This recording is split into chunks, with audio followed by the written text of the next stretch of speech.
మాసానికి సంబంధించిన ఎన్టీఆర్ భరోసా పింఛన్లు ఒక రోజు ముందుగానే అంటే ఈ నెల 31న కూటమి ప్రభుత్వం పంపిణీ చేస్తుంది. ఈ క్రమంలోనే నేటి తెల్లవారుజామునే పలు ప్రాంతాల్లో పింఛను పంపిణీ అధికారులు చేస్తున్నారు. రాష్ట్రంలో పింఛన్లు పండుగ ఒక రోజు ముందే వచ్చింది. ఒకప్పుడు వైసీపీ ప్రభుత్వం నెల వచ్చి రోజులు గడుస్తున్న పంపిణీ చేసే పరిస్థితి ఉండేది కాదు.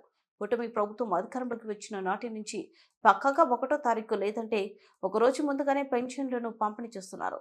ఈ కార్యక్రమంలోనే సెప్టెంబర్ నెల పింఛన్లను ఒక రోజు ముందుగానే పంపిణీ చేస్తుండటంతో పెన్షన్దారులు ఆనందంగా ఉన్నారు.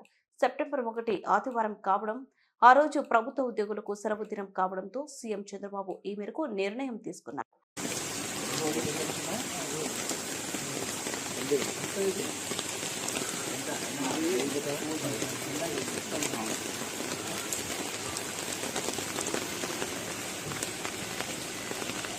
Okay sir.